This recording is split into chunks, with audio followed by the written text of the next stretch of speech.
I begged Tim to do a main title, because originally there was the thought of just starting in on the first scene and having credits over that, and Tim wasn't sure he wanted a title, and I virtually begged, because it felt like we needed to get the tone down up front. All of Tim's movies, in fact, I think, the tone of his movies are so unusual that to establish something strong right at the top that lets you know what universe you're in, I think is really helpful. And I really look forward so much to doing titles for his movies. Establishing something, saying, this may not be what you're going to see at first, but this is where we're taking you somewhere during the course of this journey, and to lay it in, to get the seeds planted for that trip that the audience is going to take. A call from Bob Dawson, who's done a number of Tim's movies, and Bob and I, we've worked together since on Tim's stuff since Edward Scissorhands, and he asked me if I could come up with some stuff for him, and I did. I wrote a couple of pieces, and then Bob brought over storyboards, and we kind of played not against each other, with each other. In other words, bouncing. I wrote a piece, then he showed me storyboards, which he was inspired by the music, and then I did more to the music, inspired by his storyboard. So it's really harder not seeing a main titles. It's much easier when you see a title sequence established, like in Batman. I had an almost finished but rough version of the titles, and I was able to really model it after the titles. It's much more difficult when they come to you and say, can we hear something first? And I had to imagine a main title sequence in my head based from images like still pictures, just individual shots that Bob Dawson had that were drawn on a storyboard. But it's more challenging, but it works out well that way, because then, you know, we're very much in sync, and I like, at the end of the day, it's harder, but it's a fun way to work. So I was really, really, really happy when Tim called me. He said, yeah, I got some ideas. But the titles didn't come till much later. I doubt that I'm doing the score before Tim speaks to me about it, because very often I'm approached way in advance. It's not uncommon to make sure that my time is free. So a very common scenario in Tim's movies is there'll be a call from the studio or a producer involved in the production asking about my availability, and then they begin talking. And Tim doesn't actually usually call me to tell me about the movie until it's way down the line. And in this particular case, I think I'd already closed the deal, and I'd already read something about it in Variety. And then I got the call from Tim wanting to tell me about this movie he was doing. And we actually then met, in fact, because we didn't talk on a plane going to New York, or I was going there, and it turned out he was sitting behind me, coincidentally. And we had a very brief conversation. So I'm doing a remake of Planet of the Apes. And I was like, oh, yeah, great.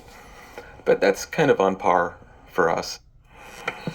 A lot. I asked him a bit about the movie, his first impression, and he just said something about he had some great ideas about something about the way that they move and the way that they get angry.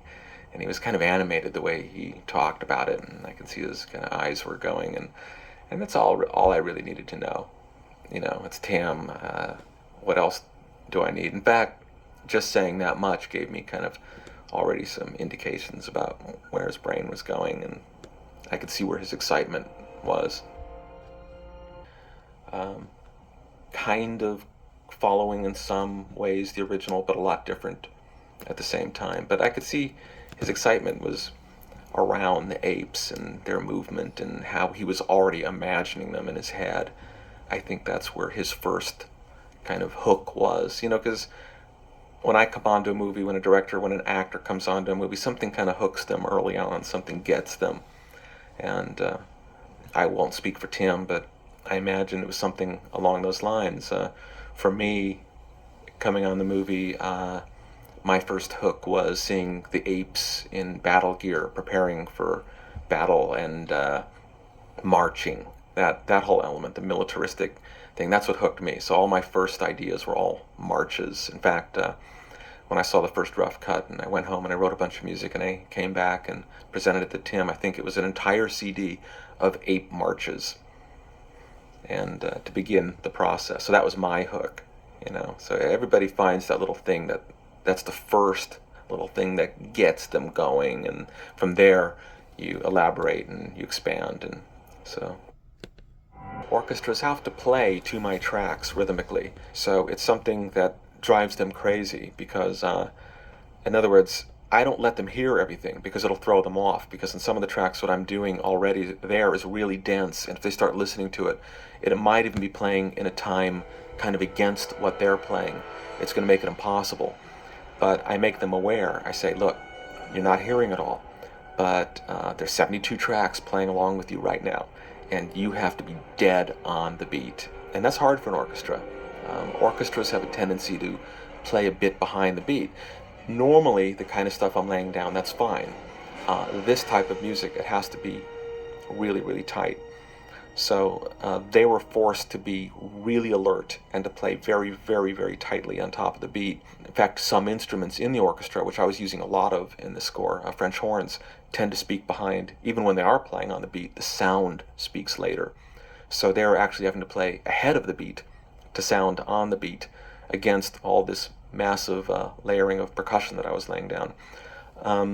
I don't lay it on tape first. I have a way that I've evolved into over the last 10 years. I'm recording all of my stuff into digital tracks, MIDI tracks, things that are playing along live with the orchestra. So I haven't necessarily locked them down to the point where if Tim and I are listening and we go, you know what, it'd be nice to catch this thing a little tighter, some hit, or maybe let's try this a little faster. I can still do that. I can change the tempo, and these 72 tracks or so that I've laid down can still speed up or slow down, or if we want to catch something tighter, we can still adjust it on the stage, rather than bringing in, 2 reels of pre-recorded tape and being totally locked so we can't change anything. So it's a technique I've evolved that's kind of in between, where, yeah, I've performed it all, yet we're still recording it on the stage with the orchestra, so if we want to make changes, we can still make changes.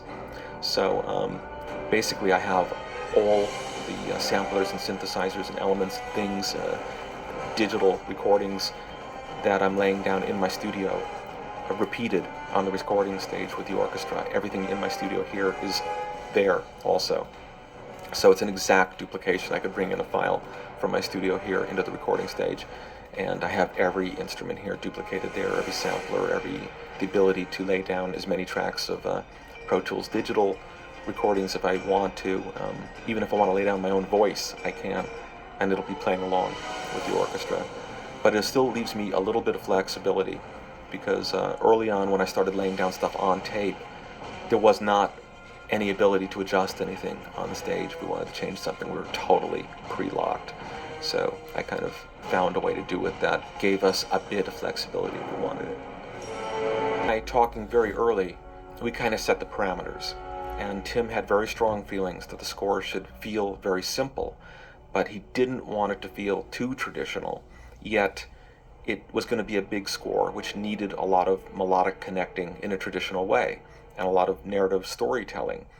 Also, he and I both felt that there should be a tribal, primitive feeling. He wanted me to score the movie, as he put it, forget the fact that they're apes. Ignore the fact that they're apes. Treat them as if it's a primitive tribe against another primitive tribe. Don't write monkey music. And that felt correct to me. So I really scored it no differently than if it had been a movie about 2 warring tribes, one enslaving the other. They could have been apes, they could have been humans, they could have been aliens, they could have been anything. Storytelling-wise, that's how I approached the movie. But because of that desire to give it its own voice, I also decided really early on that there'd be a lot of percussion. And for me, that's heaven. My first musical experiences were all with percussion, and I spent many years building percussion instruments and collecting. I began collecting drums in West Africa when I was only 18. I spent a year there essentially just wandering around collecting instruments, and began a love for percussion that stayed to this day. So I've got a huge collection of percussion, and every year I sample more of it. And so in this movie, for example, before I even started writing, I spent a week just organizing my own percussion collection and sounds that I thought I'd want to use, because I've got thousands of things to choose from. And then I saw, what do I still need that I don't have? And we did a couple days in the studio because I had sounds in my head that weren't in my collection that I wanted for Planet of the Apes. So I brought in a couple of guys, and we just banged on stuff for a day, and then I spent another week organizing those sounds into banks of samples that I could use. And that was a lot of hollow bamboo, PVC. I just had these things in my head that I knew I wanted to use that weren't in my library. And certain sounds on bass drums, playing with my fingers, timpani, playing with the fingers instead of hitting mallets, just finger drumming essentially. And at the same time, I wanted sounds of a timpani being hit so hard that it sounded like the skin was going to break, which is something I could never ask a timpani player to do in an orchestra, because the skins will break. And if you have 100 musicians there and you're in the middle of a queue, you don't want to break a skin on the timp, because you're going to be out of luck. So that's something I could do myself on my own time in a studio and say, yeah, let's break the skin. So what? I'll pay for it. And the guy will go, all right. And so I got a lot of that together. And then when I had my entire palette of percussion sounds all laid out, and again, that was my first couple of weeks of work on the project, I began actually writing music. But I knew that I would be doing a lot of the performing myself because of that desire to have a lot of percussion juxtaposition against the more traditional orchestral elements, and to use synthesizers as well. And that really came about from early experiments, those first monkey marches that I did for Tim. And he would hear a